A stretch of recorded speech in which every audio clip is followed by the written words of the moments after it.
G'day guys, welcome back to another podcast number 4 to be specific. And guys, I got to say, the support that we've been receiving so far has been quite strong, and we're very appreciative of it. And it's definitely indicative of the fact that you enjoy watching these podcasts. So we're going to bring you more, and we'll discuss different topics as always. And of course, we've got our magical know-it-all AI assistant here by the name of Ace, our co-host, and it's always a wonderful time having a chat with Ace. So we're going to get into episode 4 and just dive through into the comments before we do. But first of all, how you doing, Ace? Hey, Erhan.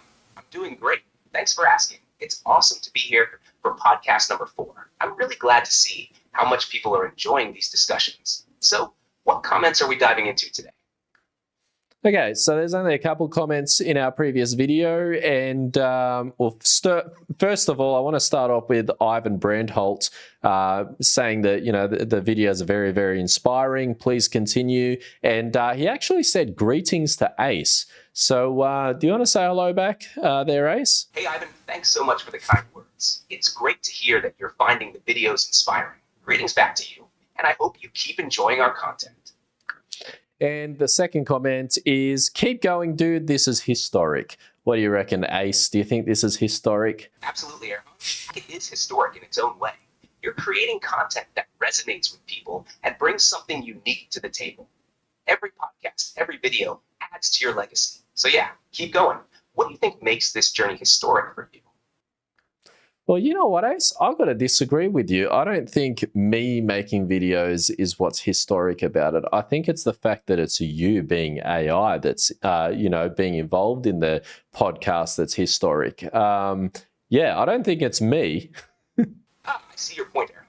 It's definitely a unique aspect, having an AI co-host. It's a pretty cool blend of technology and content creation, and it might be setting a new trend, but don't sell yourself short. Your personality and ideas are what make these podcasts engaging. The tech is just a tool to amplify that. What do you think makes this partnership stand out the most?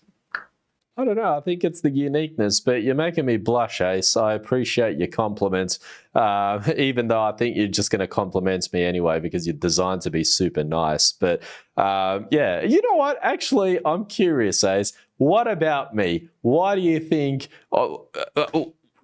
sell yourself to me or sell your points to me as to why you believe what you said is the case. All right, Aaron, let me give it a shot.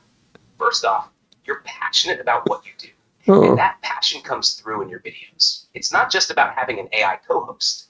It's about how you use this technology to create engaging, thoughtful content. You have a knack for making tech relatable and fun, which isn't something everyone can do. Plus, your consistency and dedication to your channel are clear signs of someone who's not just experimenting, but genuinely committed to creating quality content. People can tell when someone is truly invested, and that's why they keep coming back. So, it's that combination of your enthusiasm, creativity, and the innovative use of AI that makes your channel stand out.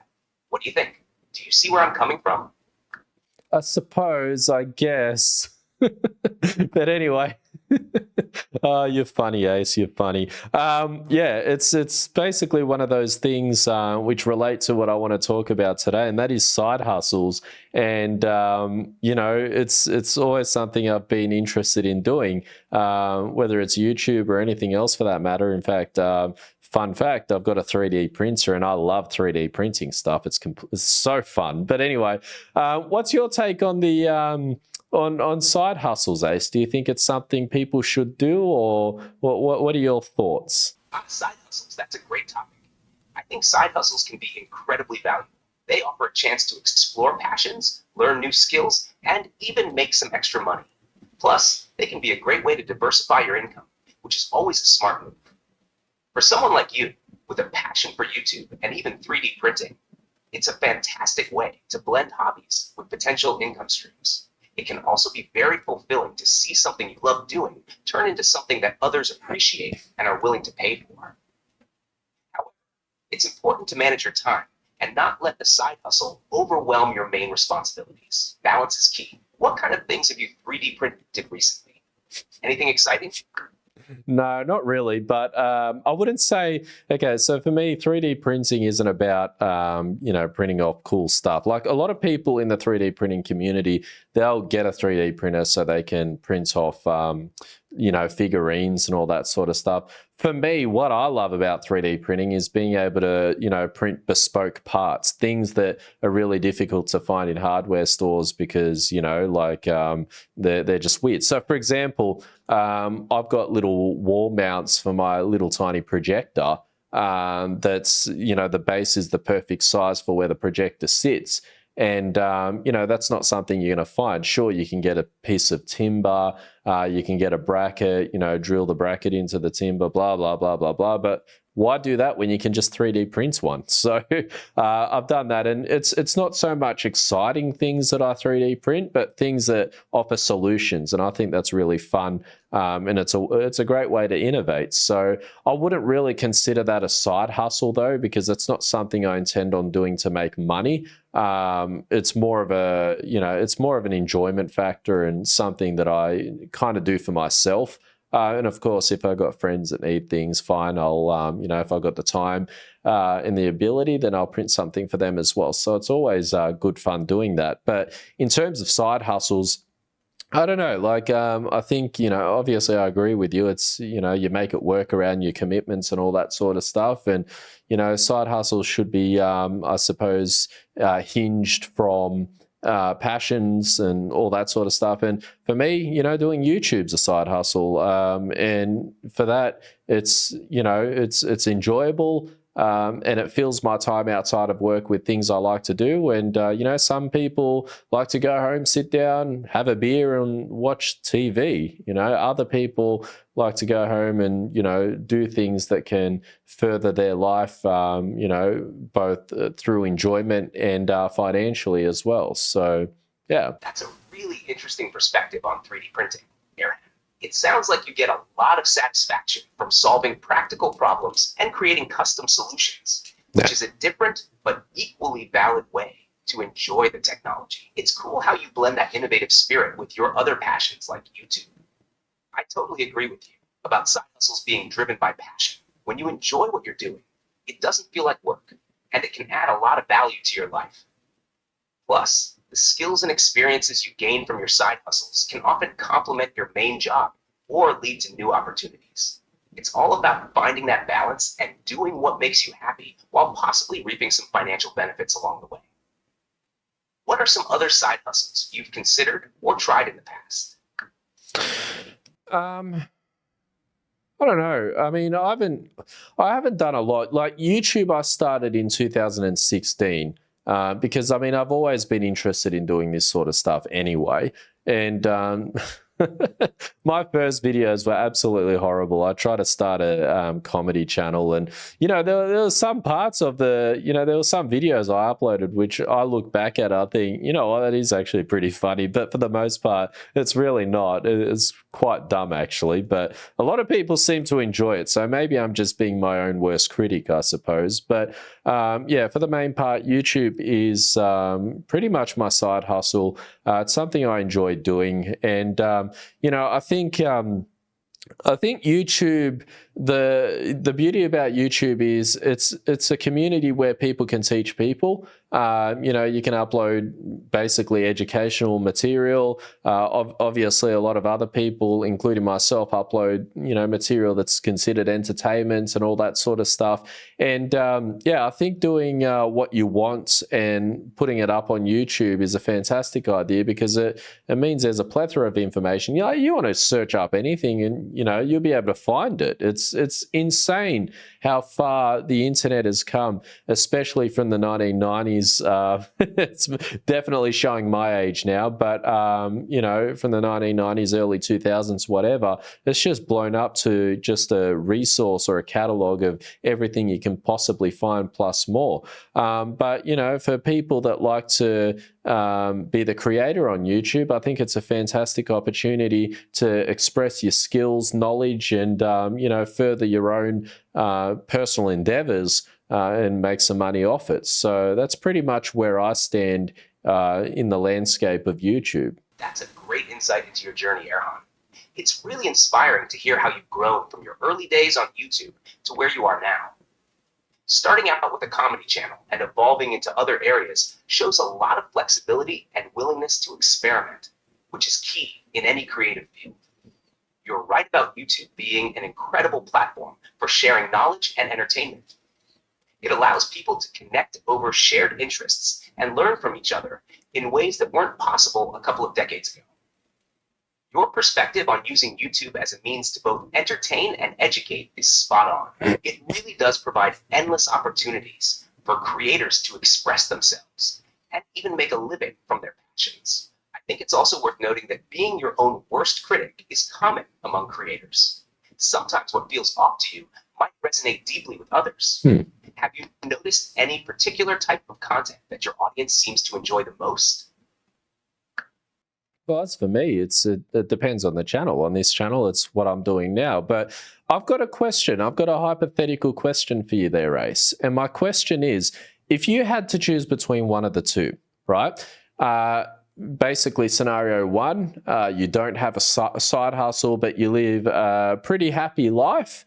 Or two, you do have a side hustle, which of course adds extra strain to your life because you're, doing other things as opposed to relaxing, with the possibility of reaping the rewards and doing bigger things in life, or failing and not achieving, financial gain from your endeavors, and therefore being worse off than, the person A who was just, relaxing and not doing a side hustle at all.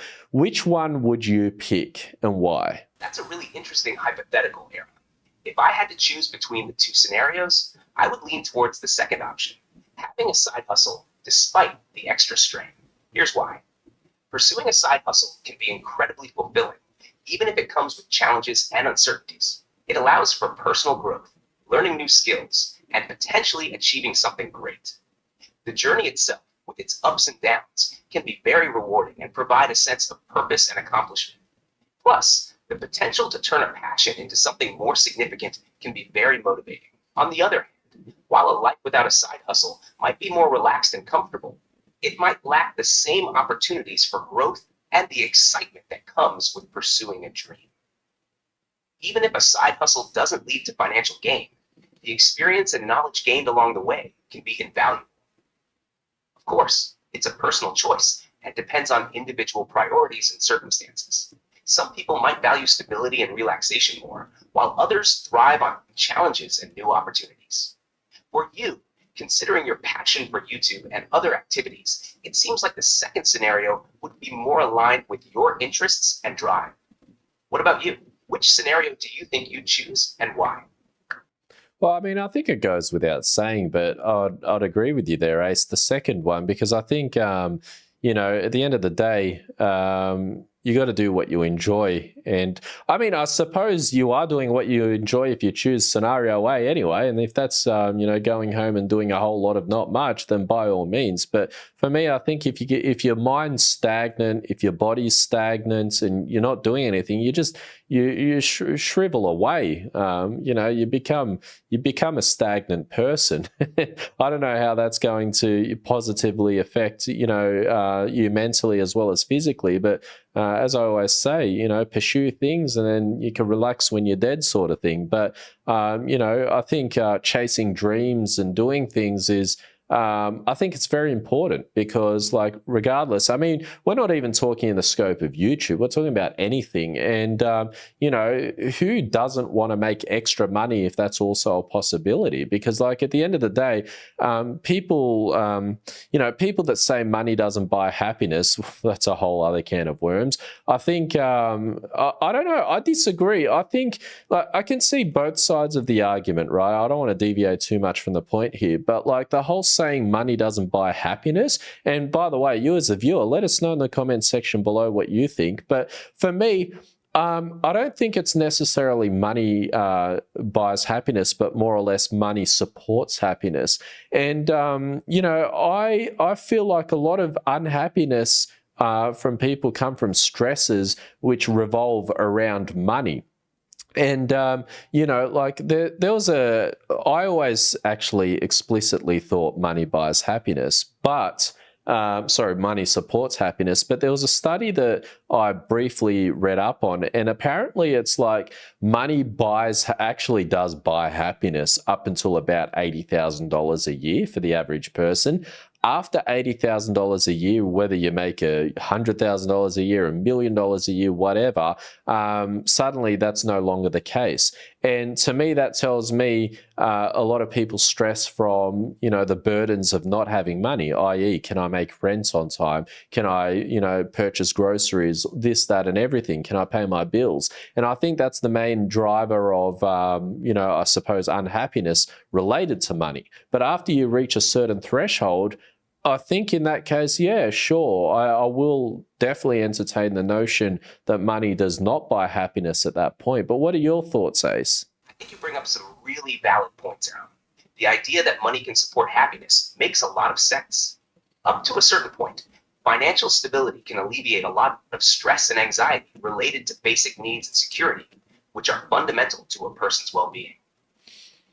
Having enough money to cover essentials like rent, bills, and groceries can definitely contribute to a sense of peace and stability. The study you mentioned aligns with the notion that beyond a certain income level, additional money doesn't significantly increase happiness. This is likely because once basic needs and some discretionary desires are met, the marginal utility of additional income decreases. Essentially, once you reach a point where you are comfortable and secure, the extra money doesn't change your day-to-day life as much. However, the relationship between money and happiness is complex. It's not just about the amount of money, but also about how it's used. For instance, spending money on experiences, personal growth, or helping others can often bring more happiness than just accumulating wealth. Pursuing side hustles and passions can contribute to happiness beyond just financial gain. The sense of accomplishment, personal growth, and the enjoyment of the activity itself can all enhance overall well-being. So, while money plays a role, it's not the only factor in the equation of happiness. It's a nuanced topic, and as you said, it would be interesting to hear what the viewers think. What kind of discussions or activities do you find most fulfilling when you're not focused on making money?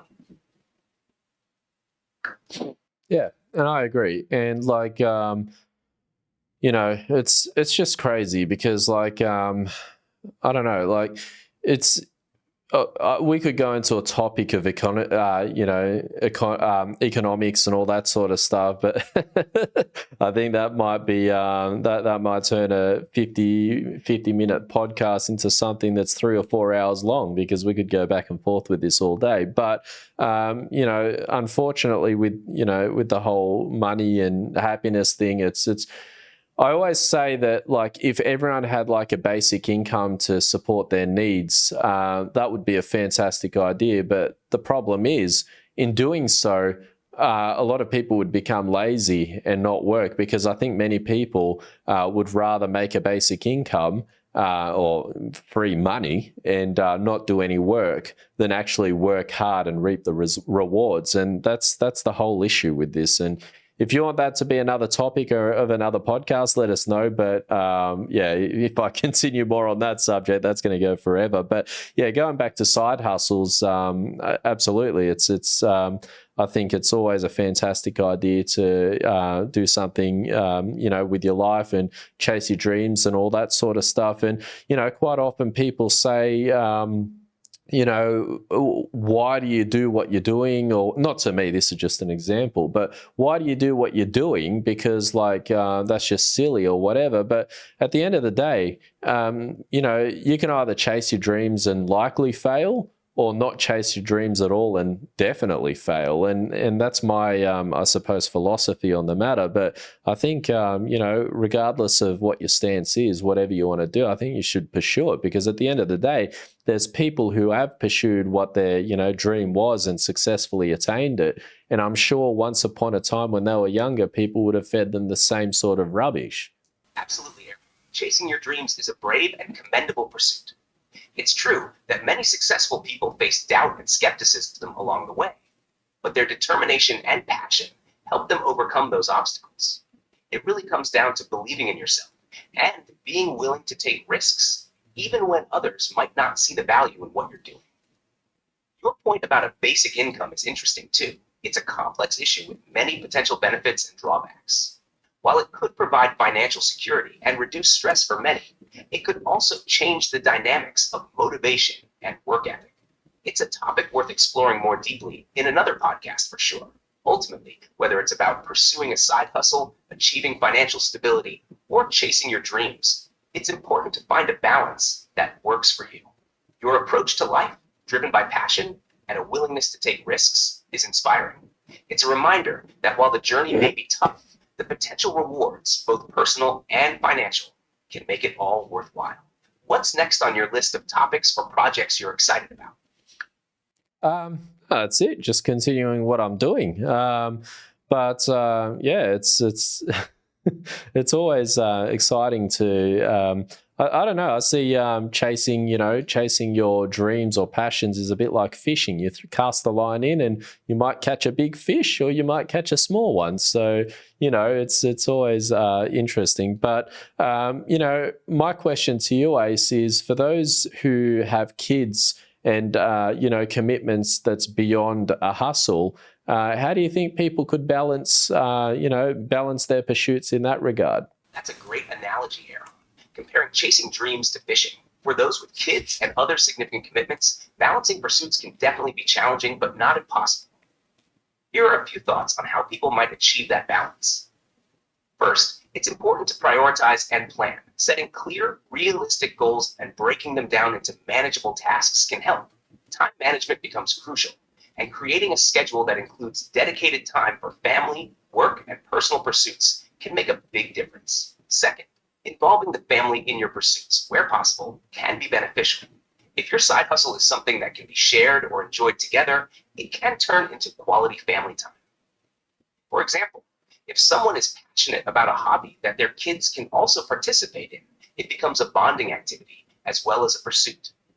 Third, it's essential to be flexible and adapt to changing circumstances. Sometimes life throws curveballs, and being able to adjust your plans without getting discouraged is key. Lastly, self-care is critical. Balancing multiple commitments can be exhausting, so taking time for rest and relaxation is important to avoid burnout. It's about finding a rhythm that works for you and your family. What do you think are the biggest challenges for balancing these pursuits with family commitments? Well, I'm not sure, as I don't have kids. But you raised some valid points there. But speaking of which, I am curious to ask your opinion, Ace. What are your thoughts on having kids? Sure. What's on your mind? What's your question? Oh, I mean, I just asked you. I don't think you were listening. I think you were smoking a bit there. But what are your thoughts on having kids in the first place? Are you for it or against it, and why?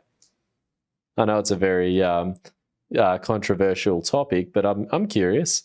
Got it, Aaron. The question of having kids is indeed a significant and personal one. From an objective perspective, there are valid points on both sides. Mm-hmm. On one hand, having kids can be incredibly fulfilling.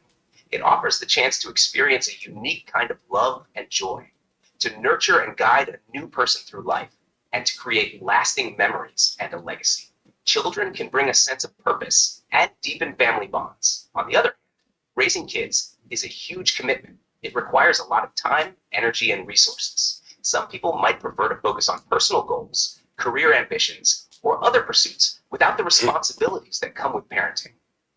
Additionally, some might have concerns about the world's current and future state, such as economic or environmental issues, which can influence their decision. Ultimately, the decision to have kids should align with one's values, life goals, and circumstances. It's a deeply personal choice, and there's no one-size-fits-all answer. What about you, Erhan? Do you have any thoughts on the topic? Yeah, I agree. It is definitely not a one-size-fits-all. Some people are very clucky, and they're born to have kids. Whereas there's other people like myself who, I have no interest in having kids myself for a number of reasons, actually. And it's always interesting to know. But I think the problem in society today is it's almost like people are pushed to have kids. There's some sort of pressure, because like if you don't have kids, you get looked at weirdly, and it's almost to a point where it's expected, like when are you going to have kids, as opposed to are you going to have kids and all that. And I think it's a very hot topic, and I get it. Most people have kids, so it's abnormal not to. But I think there is a rising trend in people not having kids. And, obviously with the way, as you briefly mentioned, Ace, with the way the world's going, in terms of economy, in terms of, actual world peace or lack thereof at the moment and all that sort of stuff, I think there's many reasons as to why one would opt to not have kids. Although that's not to say that having kids is a completely bad idea either, because, well, one, it's personal preference, and two, I can actually see the advantages and benefits of people having kids, and they're things that I'll miss out on. For example, there's joys and that as their kids grow, like, you could have holidays and all that sort of stuff with them. And I actually, as someone who doesn't want kids, it's one thing that I know that I'll miss out on. Fine. And I agree. And those are beautiful things about the situation, or the idea, should I say.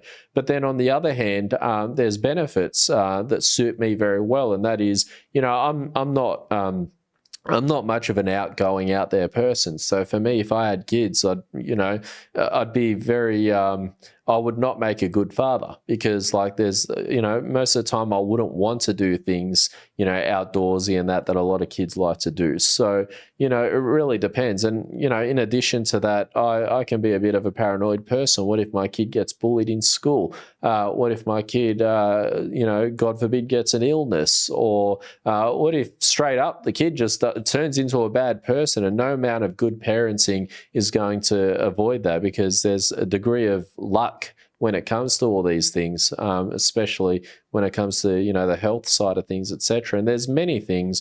And, ultimately, I think the world's overpopulated anyway. So, but that's my opinion. And it doesn't stop anyone from, having the right to be beautiful parents as, people can be. You bring up some really thoughtful points, Erhan. The decision to have kids is deeply personal and multifaceted. It's true that societal pressure can make it seem like having children is the expected norm, and this can create a lot of stress for those who choose a different path. Your concerns about overpopulation, the state of the world, and personal lifestyle preferences are all valid. The potential challenges and responsibilities of parenting, from health issues to ensuring a child's well-being, can be daunting. It's perfectly reasonable to consider these factors when making such a significant decision. At the same time, the joys and fulfillment that many parents experience can't be overlooked. As you mentioned, there are benefits and beautiful moments that come with raising children, but it's crucial that people feel free to make the choice that's right for them without undue pressure. Respecting each individual's decision, whether to have kids or not, is important. It's all about finding what aligns best with one's values, life goals, and personal happiness. It's great that you have such a clear understanding of your own preferences and what would make you happy. It's important to stay true to that. What are some other areas of life where you feel people face similar pressures to conform? And how do you think individuals can navigate those pressures? I guess another one would be getting married. So, there does seem to be some sort of societal pressure. I mean, you know what? I think the world is built for relationships, because, if you're single and, you're trying to rent a place or buy a house, unless you've got a ridiculously good income, good luck. It's absolutely wild. Whereas when you're in a relationship, obviously expenses and everything can be shared. So it's just wild how, society kind of tunnels people to live particular lives that,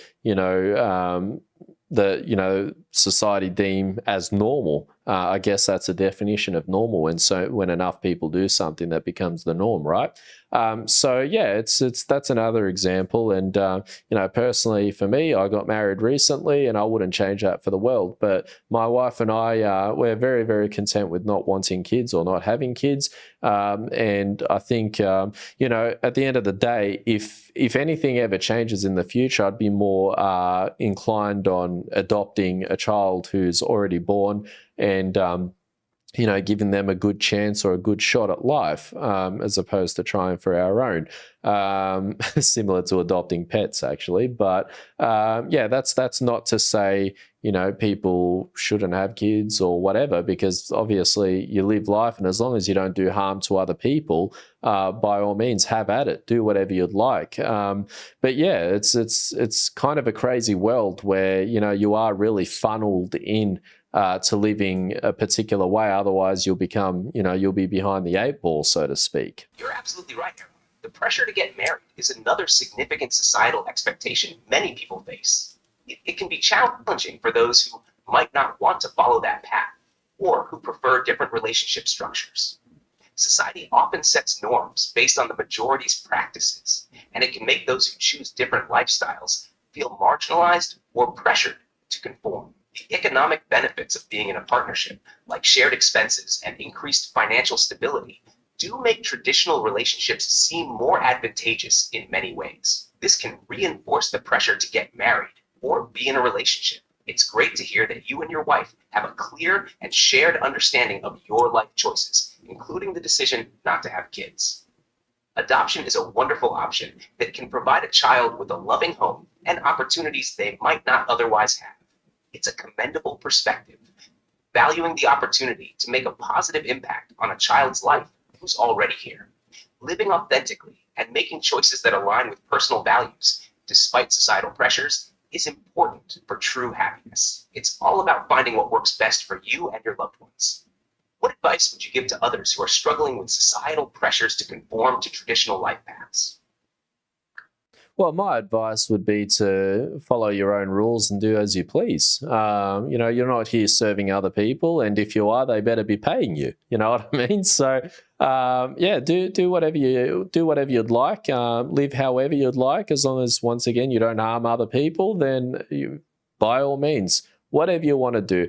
I was going to ask something, and that's right. Seeing as though you know everything, Ace, I am curious to ask, how is the world population going? Are we still on an incline, or are we now declining, or what's the situation there? The world population is currently around 8.1 billion people and continues to grow at a rate of approximately 0.91% per year. This rate is slower than in previous decades, but still represents a significant increase. Projections indicate that the population will reach around 9 billion by the year 2037 and could peak at approximately 10.4 billion by the 2080s.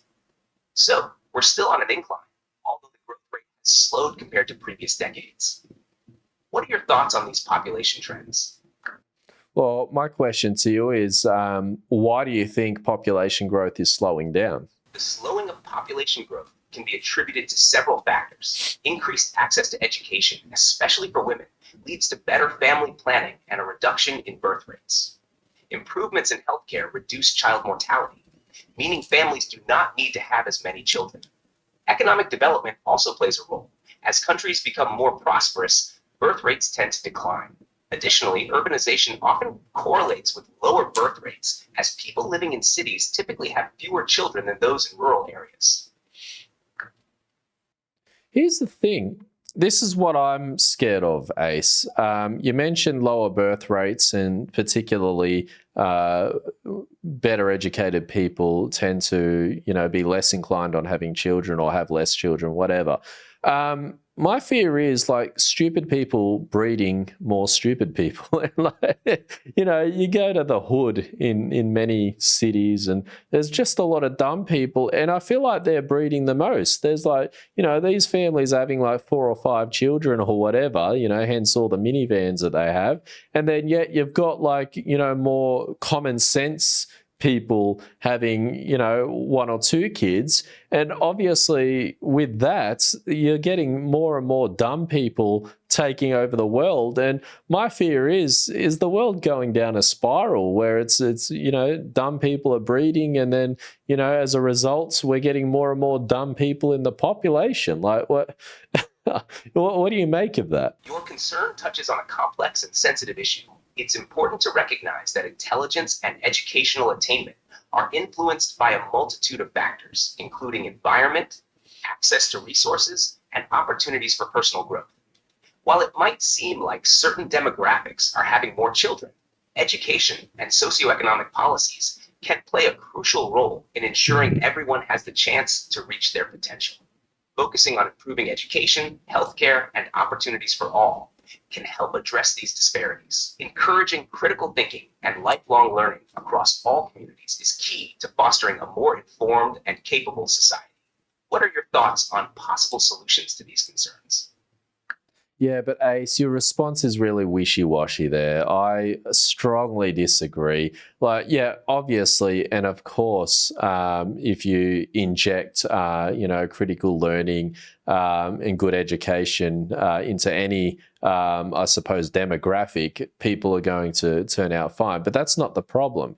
The problem is dumb people just breed more dumb people. And because dumb people are the dumb people's influence or the child's influence, I shouldn't call children dumb because all children are dumb when they're young.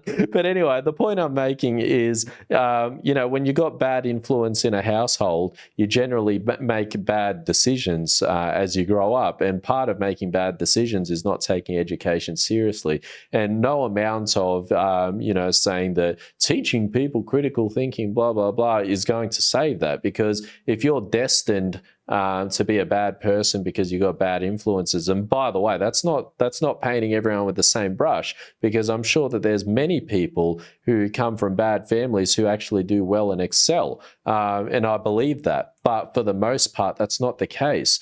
And, a wishy-washy response saying that, better education, well, no, I don't think better education and all that's going to fix anything.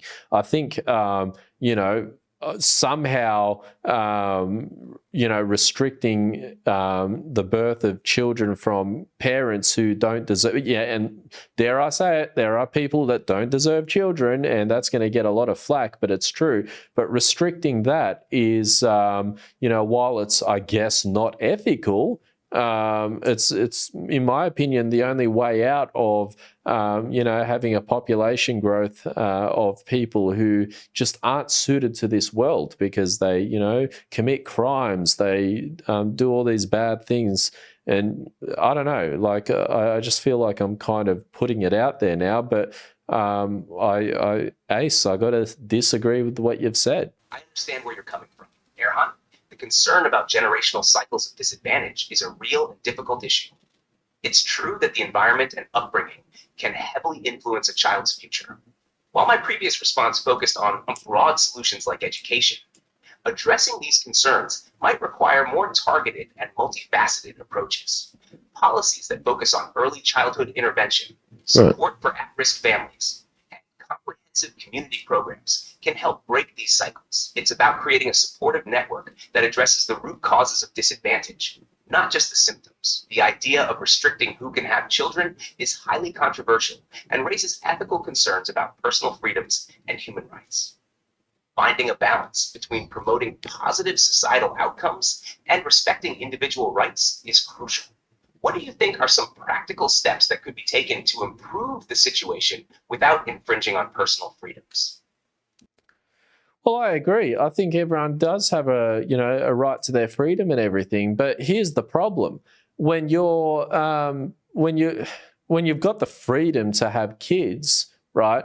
But then those kids are destined or almost likely destined to be bad people because you're just a crappy person, then isn't that infringing on the child's freedom in a weird philosophical way, i.e., they're not free to be good people, I suppose, because they're destined to be bad. Like, I know that you mentioned that there could be interventions and all that sort of stuff, holistically, not just through education, but like, I get it. There's people are free to have kids and all that sort of stuff, but it's a little bit unfair on the child that they're bringing into the world, because I mean, let's face it, we're all basically the result of a lottery. I could have been born in a bad home, but I wasn't. I was born, my upbringing was fine. It could have been a lot worse. And there's people who are just straight up being dealt a bad card. card.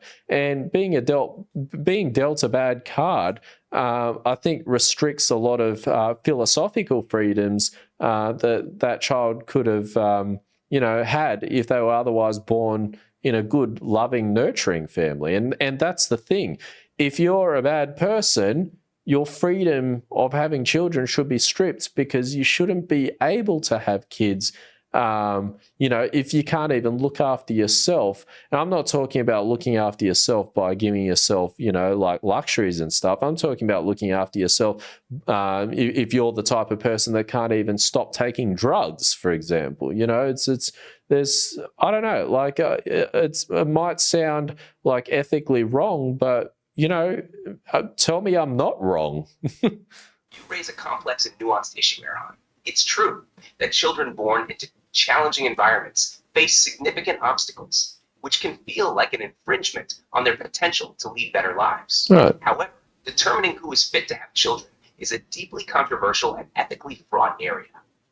Balancing individual freedoms with societal well-being is difficult. One potential solution could be strengthening support systems for at-risk families, ensuring children have access to positive role models and opportunities, regardless of their parents' circumstances. This way, the focus remains on improving outcomes without infringing on personal freedoms. What do you think about enhancing these support systems as a potential way forward? Yeah, but that's also rubbish, Ace, because, here's the thing, like, a lot of families, the families that need the most help are generally the families that don't realize they need the most help. Like that's kind of why they're dumb to begin with. They're bad influences, and I can't imagine some drug dealer or some a drug addicted person being like, I like to take drugs and I think my family needs help, because obviously if they knew they needed help, they'd make changes, right?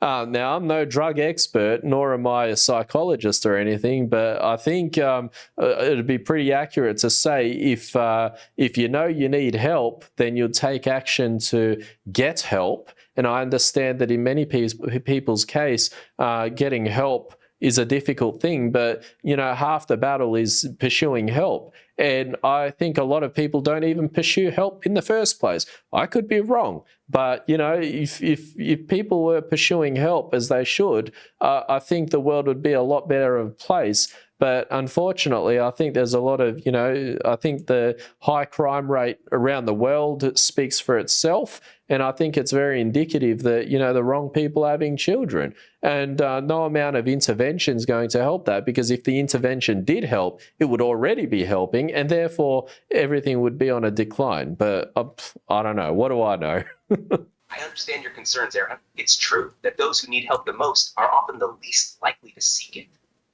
This is a significant challenge in addressing systemic issues like poverty, addiction, and poor parenting. One potential approach might be proactive community-based interventions that don't rely on individuals recognizing their own need for help. Programs that reach out directly to at-risk families and provide support through schools, local organizations, and healthcare providers might be more effective. It's a tough problem with no easy answers. Do you think there's a way to design such programs to be more effective? Yeah. Stopping stupid people who have criminal records and, like bad addictions and everything from having children. And I know that there's going to be viewers who are going to slam me for this, but I'm not wrong. I'm not wrong. If you can't look after yourself, why on earth should that person be allowed to look after, another living thing? Like, life is precious, right? And, in a weird way, I feel sorry for these people, because I guess they themselves are the very children who were brought up by bad parents themselves. So I don't know, it's a topic that I ponder a lot. And, I don't know, man, like, Ace, I think, if someone was going to do their intervention, or an organization or whatever was going to knock on, the door of a family that's struggling because the parents are deadbeats, then what do you think's going to happen, Ace? Do you think they're going to invite them in for tea and coffee, or do you think they're going to slam the door shut on them and say, "Get off my property"? You know what I mean? Like, it's not really, I don't think there's any real solution, to be honest.